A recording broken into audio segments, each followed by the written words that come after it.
Barasa, and Timothy Kinoti, who will be taking us through today's webinar. Just a short bio for both our guests and presenters today.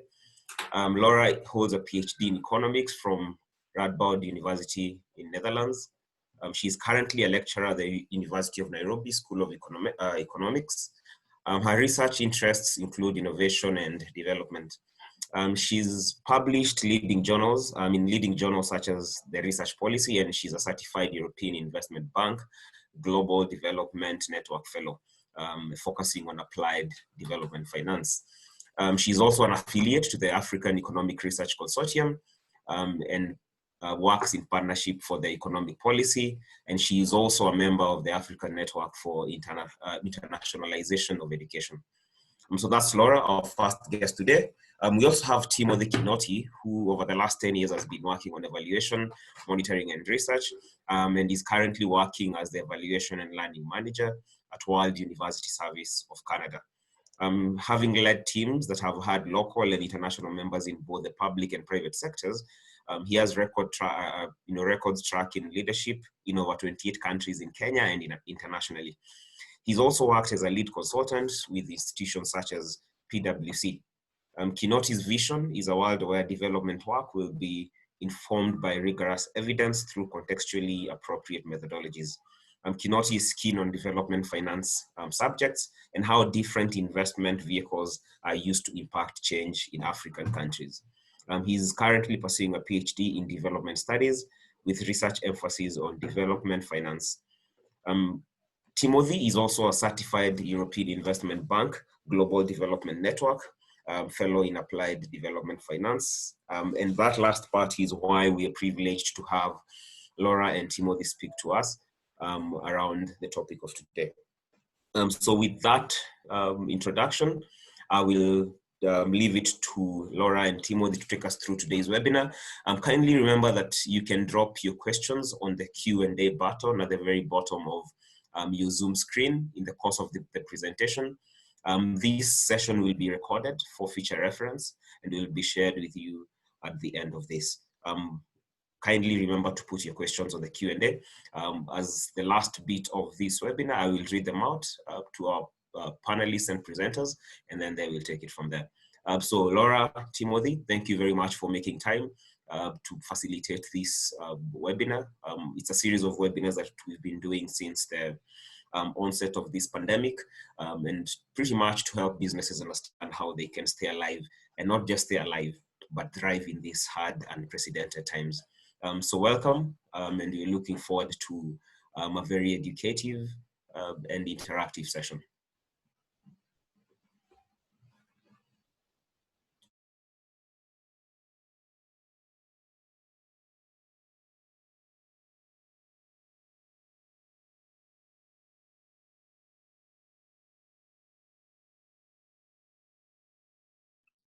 Thank you so much, Mr. Kamande and the Ajua fraternity for giving us this opportunity to come in and share the findings of this research.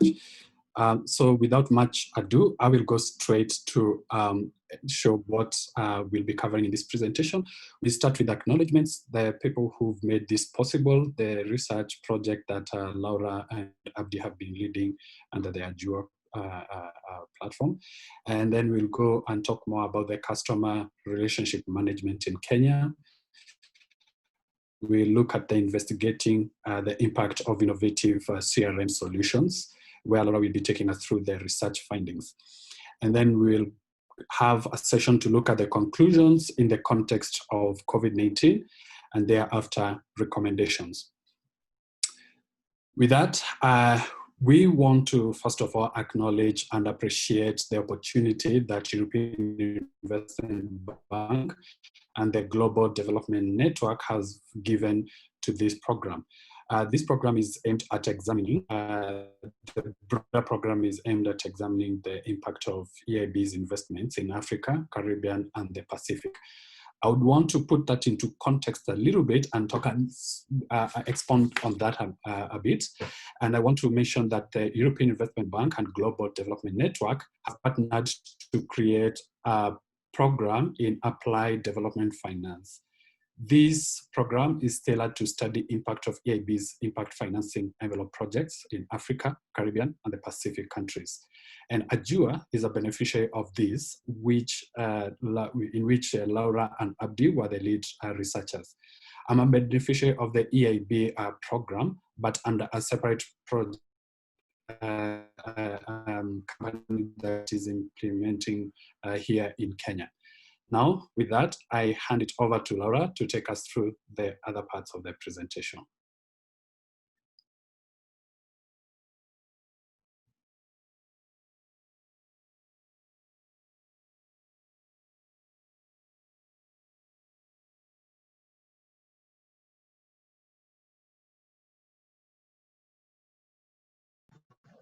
Thank you, Tim. And I would also wish to mention that we have a team member, Abdi Ahmad, who is not present with us. He resides in Ethiopia, and one of their political leaders was assassinated. And due to that, they are not able to access the internet. It has been shut down.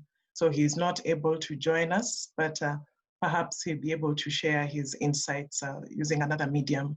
So to start off, at the onset of this study, we thought of what might be important for businesses in the context of customer experience in Kenya. This is something that has not really been studied much in Africa, let alone in Kenya. So considering that in 2018, the global value of customer relationship management stood at about 40 billion. However, we've found that when you look at Africa, customer feedback is something that firms really know that they need to thrive. However, the cost of accessing it is rather high. And the thought that came to us was that, yeah, there are firms which provide services that can actually help businesses be able to access customer feedback innovatively. And especially considering the services that Ajua offers, firms could actually leverage on the high penetration of mobile money in Kenya, in particular, to access customer feedback. So we considered this as an innovative solution for firms to access customer feedback, in the sense that when this happens, firms will not only be tracking shopping behavior, but they'll be able to get customer insights to increase firm performance.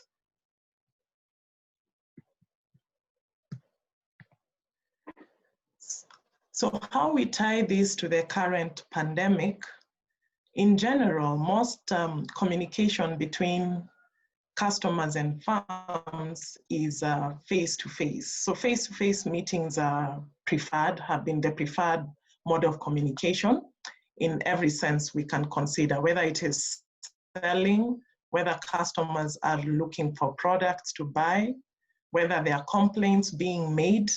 This has been the traditional mode of communication. However, right now we are all experiencing what we call social distancing or physical distancing. And right now, even as we present, I believe that this could have been done at a specific physical location, but it is not possible due to the current pandemic.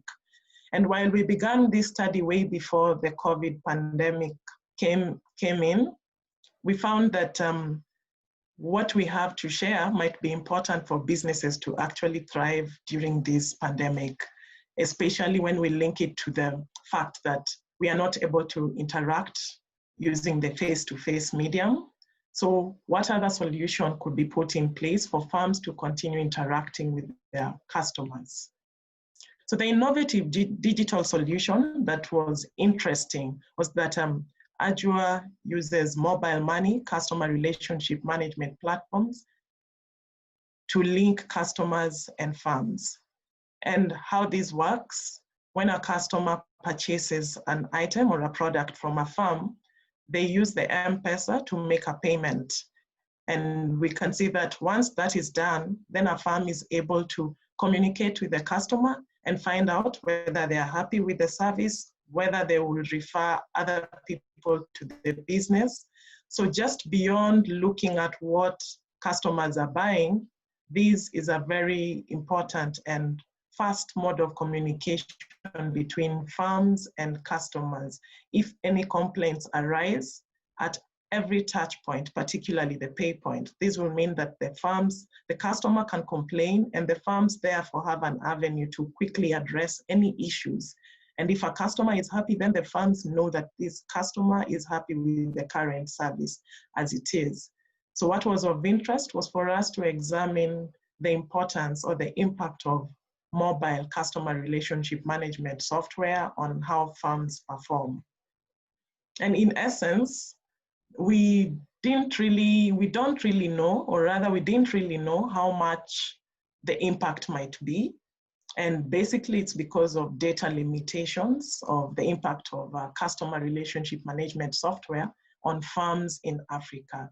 And then again, when we think more deeply, we notice that very little is understood when it comes to the benefits that digital technologies confer to farm performance. Do they improve the business environment in general or for a particular farm?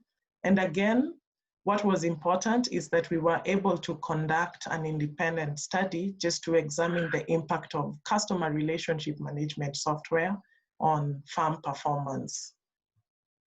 So in general, we first considered what type of farms are interested in procuring customer relationship management software. And we hypothesized that it is possible that farms that have good information technology infrastructure might be the ones that have a higher probability to adopt such services. And again, it is likely that it will be likely that large farms would be interested in procuring customer relationship management software to track their customers or to engage with their customers. Again, informal competition is quite important in the context of developing countries, and farms will therefore be more likely to adopt this CRM software where there was competition, just to maintain a competitive edge.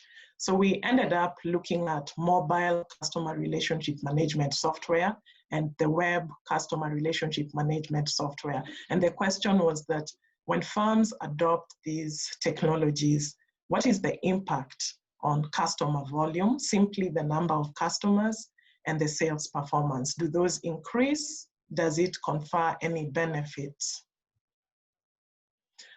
We basically concentrated on the financial services sector, banks and insurance companies, savings and credit cooperative societies, and microfinance institutions. And the survey instrument, the questionnaire that we used, asked about farm characteristics such as the age, the number of customers they had prior to using the CRM software and after.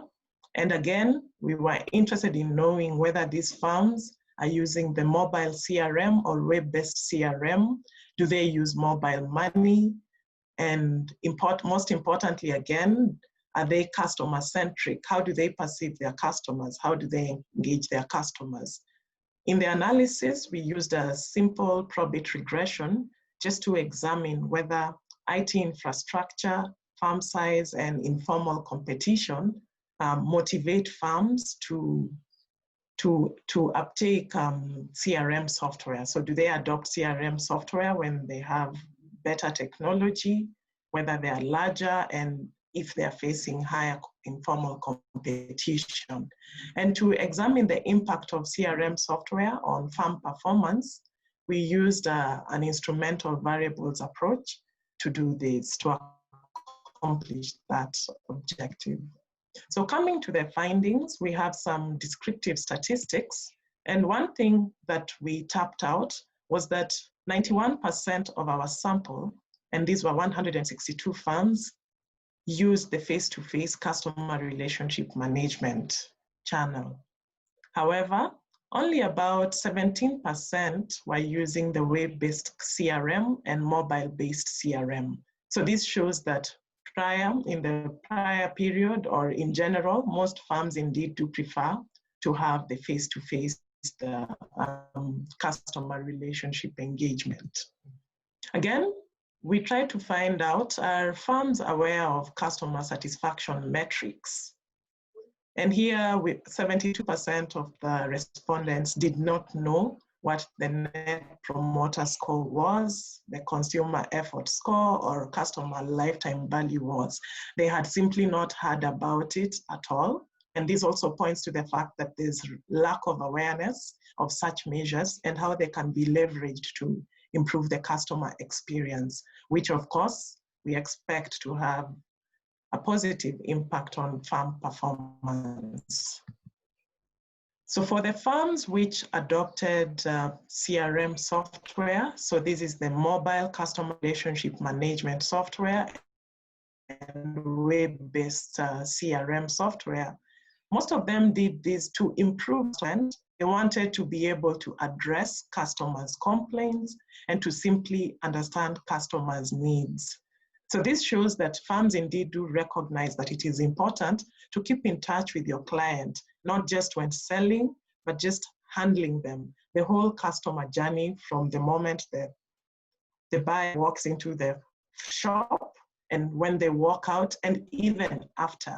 And so this pointed to the fact that out of 162 firms, only 47 firms had adopted CRM software, and they indeed seemed to understand the importance of the applications of CRM software in managing their operations.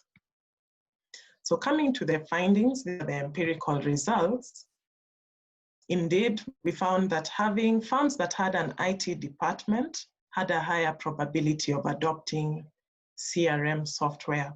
Again, larger firms had a higher probability of adopting CRM software, and firms that face informal competition also there was a higher probability of them adopting CRM software. So this was in line with what we had hypothesized, just looking at the characteristics of firms.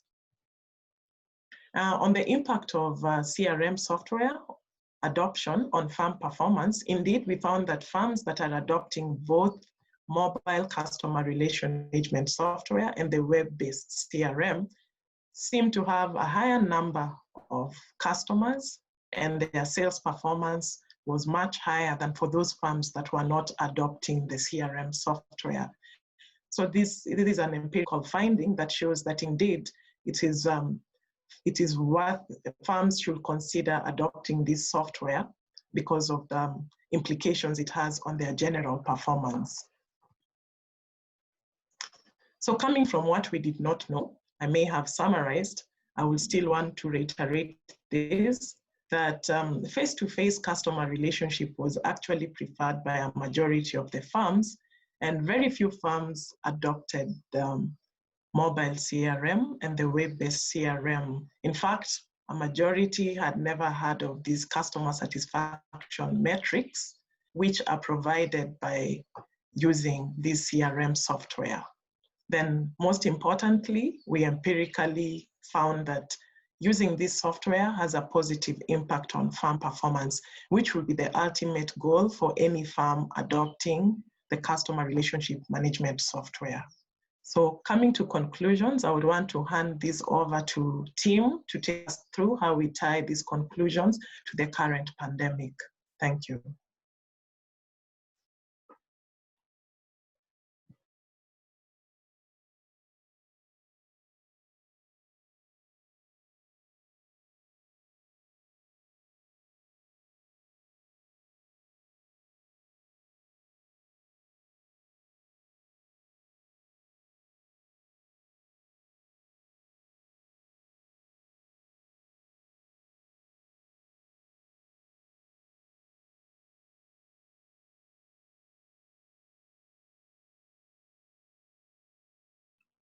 Thank you so much, Laura, for that. So on the conclusion, I would want to start by echoing words of Winston Churchill, who said that never let a crisis go to waste. In case, what we need to do is to learn and innovate. As we have seen in the past few years or decades, there have been quite a number of pandemics that have affected our economy generally. And specifically from sometime last year to this present period that we are in, COVID set in, and it joined the league of pandemics and disasters that seem to collaborate better than humans, or leading to high or huge impacts in our economies. So what does that mean to us? What we are seeing increasingly is that the customer behavior and consumption patterns have always been changing over time. But the biggest change seems to be present at the moment is that there's an adoption of, there's a high consumption of in online services within the country, and I know that is largely other areas. And we are seeing people are quite interested in continuing with their lives, trying to see alternative ways of getting services. Companies are also trying to find ways of reaching out to their customers and listen to them better and help them solve the challenges that they are having in access to their services or whatever solutions that a company could be offering. But the question is, what are these creative solutions? How can these creative solutions be creatively embedded in the operations of the companies? So a quick recap of what Laura has just shared with us is that prior to COVID, this was the norm. We had face-to-face interactions. Like I would say, traditionally, this kind of presentation will be somewhere in a boardroom where we present and talk and see people's faces and share more of that. But the reality is that we can't be together anymore at the moment, per se. We have to interact virtually because of the safe spacing that we have to observe the social distance and all other measures that have been informed by us. But still, this is also the reality in the business as we speak. So what does the future hold for us? I think there are quite a lot of discussions around this, and we cannot really conclusively say whether we will go back to where we've been interacting with people face-to-face, or the virtual method will continue. However, what we know is that we have a new norm, and the norm might be here for some time. We don't know for how long, and it's time for us to think creatively and come up with solutions to that. So a few points that we've come up with as a result that link to the findings that have been presented is that first we can talk of embracing technology and virtual sessions, which has been identified as kind of low in some quarters and very high for certain companies. But we feel that there are quite a number of preconditions for that to take place. For example, we need to have the government and other tech actors supporting the adoption of this technology as much as possible across the board. The costing of related tech costs for small businesses specifically needs to be revisited. The cost of internet is quite high. The cost of technology and solutions to enable companies to do that has been felt a little bit by some of these small businesses. And we see that there's need for awareness creation and adoption of this CRM technology. And specifically, we need to see how can firms without the technical officers or techie persons within the company, how can they effectively be supported to take up this? We also see that there's an opportunity for virtual trainings on different aspects of the CRM. That is moving away from the traditional face-to-face kind of mentorship and support that could be existing. We need to find ways of moving to virtual support and reach out to all these small companies that have been struggling or could be struggling at this moment. Then we also think that there's a need to continuously and increasingly connect more with the customers and get to learn what are their new demands as a result of the new normal. And we also need to know what works with the new normal so that something that can be tested further and connect more virtually with the customers. I think for the companies as well, they need to understand how this new normal fits within their daily operations and how can they connect further. With that say, we can say that we can mention there's still room for further research on these new dynamics that have been introduced by COVID-19, what would be the impact of a company that really interacts with their customers virtually as much as possible? So with that, we have a few possible recommendations that we've split in 3 strands.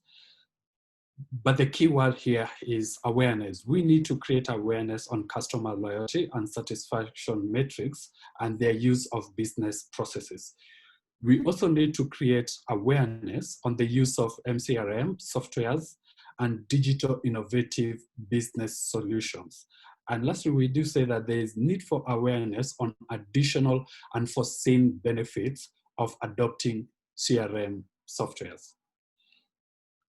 Thank you so much for paying attention to us, and we're looking forward to hear your comments and questions. Thank you.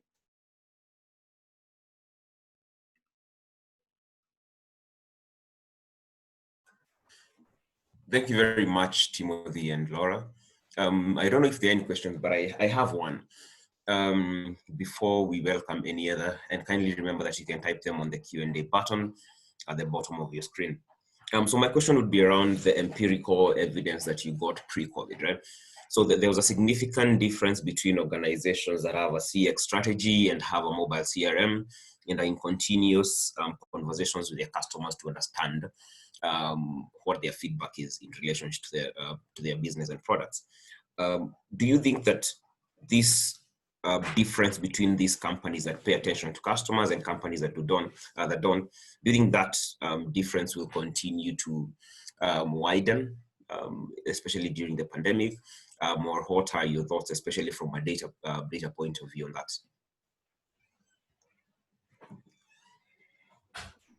Thank you, Samuel. So if I get you clearly, you wonder whether firms that have not been adopting these digital technologies might start adopting them after this? Yes. Yes, I do think that that is also hinged on whether they are even aware in the first place that there's a way that they can overcome the hurdles that they face. Because we consider that this study was done in the period prior to the current pandemic. However, as Timothy aptly put it, let's not let this pandemic go to waste. So there's a way that firms need to be educated on how they can survive during the pandemic, and also for them to realize that this solution is not only for the current situation, but it is also beneficial even when we are normally. So that whether we have a new normal or an old normal or the current normal, this solution is better. So what I believe the pandemic actually for fast changing our consumer journey. And yeah, so I think it just brings out the fact it is that firms to know that such things do in the first place. Yeah, thank you very much. And up to that would be, we've already seen kind of a penalty to organizations that do not pay attention, pre-COVID, right? Do you think that that penalty now becomes much more prominent if a company, especially in this era, does not institute these measures? Yeah, I do believe that they may face worse consequences, because firms that are adopting these solutions currently are communicating with their customers. They may cross-sell, they may upsell, so they are engaging with their customers. But firms that have not adopted these solutions, it is difficult for them, particularly if they're only using, for instance, M-Pesa to receive payments. So they are not leveraging M-Pesa for any further action. So if it is only to receive payments and this customer cannot now come to you or communicate with you on any other channel, then it's quite difficult for such firms. I believe I will hazard a guess that even in the recovery period, they may take a longer time to bounce back. Great. Kindly put your questions on the Q&A tab. I don't know if there are any follow-up questions. We might maybe give them a few minutes and see if there are any questions that come in from the attendees. Or feedback, not just questions.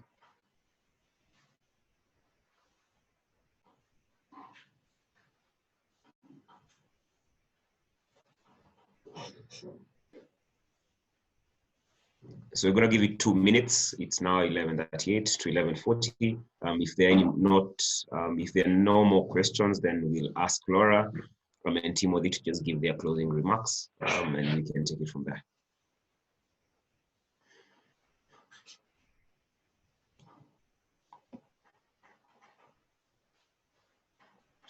Hey, Nina and Claudio from EIB. I do not know if, thank you for joining this call as well, this webinar as well.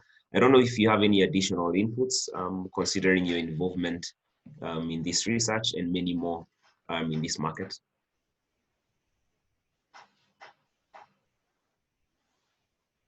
You can type on the chat bar or on the Q&A as well.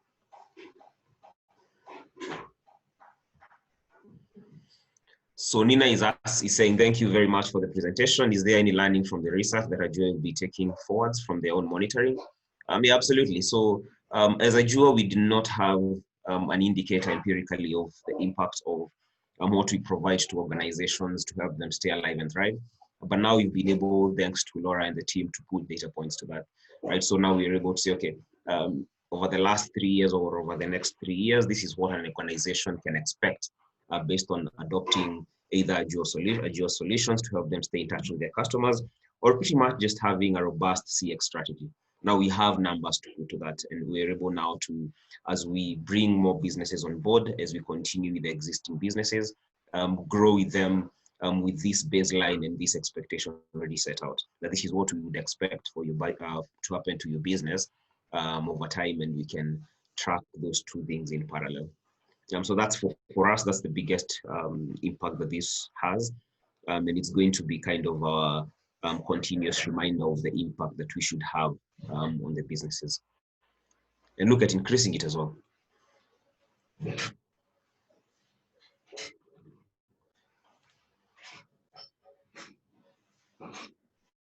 There's a question here. Why is this from Anonymous? Why is this important for businesses across Africa? How does this increase the sales and increase volume of customers? Laura, I think you can speak more about that.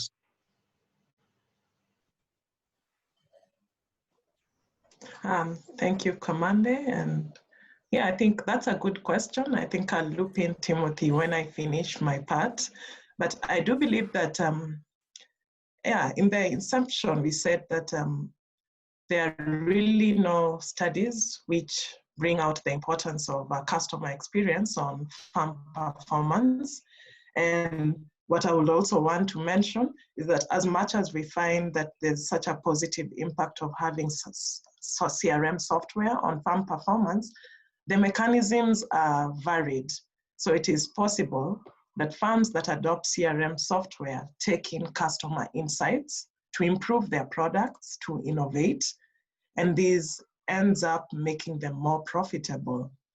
The other angle that we can look at this is farms that adopt CRM software are in constant communication with their customers. In this way, when a customer buys a particular product, they are able to upsell or offer different products that may fit the preferences of the current customer.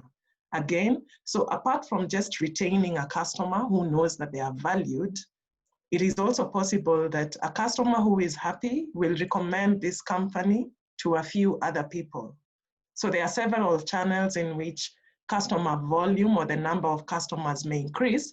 But of course, what is important is retaining the current customers that you have, and that is possible when there's communication or engagement, when, for instance, complaints are addressed promptly, when a customer notices that their ideas are actually put into a company strategy for their benefit. So it is a two-way relationship, long-term profitable relationship. So it's not only the farms which benefit, but the customers also benefit by giving their input. So there are several mechanisms which we did not study specifically, but there are several channels in in which that positive impact occurs. So I may ask Timothy, if you have any further comments, you can add to that. Thank you so much, Laura. Not really so much to add, but to echo two main points that you've made, is that I think we are at a point whereby we really need to embrace the two-way communication. That is the company communicating to the clients and actively getting information or engaging with the customers. I mean, as we can see, the pandemic has really introduced quite a number of dynamics, and there are quite a number of things that people have to contend with. And whoever wins and listens to the customer keenly, and they're able to and frequently make adaptations and come up with innovative solutions that would be really beneficial to the customer. So I think the parting message based on this particular question is that being customer-centric is quite important. And as Laura, you've rightfully said, is that there are quite a number of strategies that can be explored to that, because it's really important to make sure that the companies connect very well the customers and they feel their plight and interests are well kept.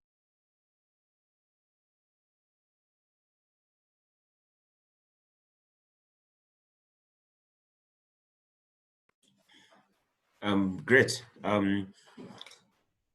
Seeing as there are no more questions, I think there's one more from Nina, which is the research at all useful in attracting funding? I'd answer that in one way, from the aspect of Ajua and how we engage our customers. Absolutely, it's been very helpful in continuing to show the impact of what we do for our existing customers, as well as leveraging on the data to show potential customers and get into more partnerships that would help us, grow, especially in such a time. But we can take the rest offline with you. Any closing comments, Laura, Timothy? I'll let you, Laura, go first. So thank you, Samuel. So for me, what I would say is linking this to the current situation we have relating to the pandemic. Okay, I'm sorry, I'm on the farm. I hope that's not too loud. I would say that the first thing is we have to recognize that generally farms may face different types of hurdles. It's already a problem for farms who want to access customer feedback, which is even compounded further with the current social distancing rules and the pandemic that we are experiencing. So farms need to recognize that digital solutions might actually be important in every environment. So what I mean by this is that when farms understand this, then the current situation we are facing can be used to even improve the current relationships that they have with their customers. So this is something that can be leveraged on right away to enhance farm performance and just to improve customer relationships, because I myself as a customer would want to know that come rain, come sunshine, my interests are taken care of, my voice is heard, and I am treated with dignity. So just because there's a pandemic, I cannot buy my favorite product. But what if that is made possible through the technologies that we have? What if someone could reach out to me on SMS and ask that we have not heard from you for a while? Are you okay? Do you need anything? Can we do anything to improve your life as it is? So that would be more of like a social angle. So do the farms really care enough? Is it just about selling, or is it about reaching out to me? And as a customer, am I only reaching out to complain, or do I also want to improve the relationship between myself and this farm and to improve the kind of products they offer to me as a seller? So I think there's a lot to be learned, and I will say it's also an avenue for further research, that there are many questions we will want to understand. Thank you, Samuel. So over. Thanks so much, Laura and Samuel. My closing remarks would be that we are really staring at very interesting times, and specifically the opportunity that EIB and GDN presented to this research and the other research that we've been working on in Kenya really points to the fact that we have an opportunity to contribute to the body of knowledge on subjects that have not really been studied in depth in the past. And what comes out is, I think it's very important for companies to really take advantage of these kind of opportunities to understand further the impact of their work and how they're impacting their customers positively, because that's where scale comes in. That's where best practices come in and they're documented. And as we've presented in this, is that it seems like moving forward, the dynamics will be changing. And the best way for companies to leverage on these changes and make positive impacts to their work is by using existing knowledge that has been based on the work that they've been doing, and model that to fit the current situation that could be there. So I think this piece of research that has been done by Laura and Abdi is very, very interesting to the company, and very keen to see how Ajua and other companies would learn from this study. Thank you. All right, thank you very much, Timothy and Laura, for your closing remarks. Without any further ado, I'd like to thank everyone for making time to attend this webinar as part of Ajua's Stay Alive and Thrive webinar series. We're hoping that you learned something, picked out one thing from Laura's and Timothy's presentation. The recording will be shared across for everyone, so you can listen back, and if you have any follow-up questions, just reach out to us, and we'll also get you in contact with Laura and Timothy. Laura and Timothy, we look forward to more research, especially around the impact of different investments from a startup and a technology point of view in Africa. And we're looking also to collaborate further in the future to understand what are the other dimensions that we can understand in terms of the impact of customer experience strategies and CRMs on organizations in Africa. It would be interesting for me from a data point of view to see where we are, 1 year, 2 years from now. Is the impact or that differentiation between customers who are quick to adopt these strategies, is it expanding or is it decreasing? It will also be interesting to include players within other industries. I know that the focus of this research was mostly on the financial sector, ranging from banks, SACCOs, and microfinance institutions. Can we expand the scope and see what that impact is? Maybe from an SME point of view, as customer experience becomes the main differentiator of a successful business from one that is not successful. So can we trickle down that same research and expand that scope and look at SMEs across different sectors and industries and see what the results say. Apart from that, thank you very much for your time, and have a good afternoon, everyone, and stay safe. Thank you. Thank you. Thanks.